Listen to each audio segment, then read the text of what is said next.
Curious lang ako, ano nga ba itong KCO na kangkong chips ni Jos Mojica? Try nga natin kung masarap ito.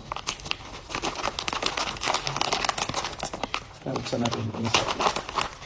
Ito, oh. Ang laki niya, nasa 120 grams siya. Malaki siya. Hindi na lugi sa 99 pesos. Ito natin masarap. Masarap nga naman pala talaga. Masarap siya. Cheese ang pinili ko, daming flavor dyan. Masarap nga naman pala talaga. Sarap niya. Kaya ako sa inyo, check out mo na ito, napakasarap. Tikman ninyo. Kangkong chips with cheese. Curious lang ako, ano nga ba itong KCO na kangkong chips ni Jos Mojica? Try nga natin kung masarap ito. Buksan natin kung masarap. Ito, oh. Ang laki niya, nasa 120 grams siya. Malaki siya. Hindi na lugi sa 99 pesos. Ito natin masarap.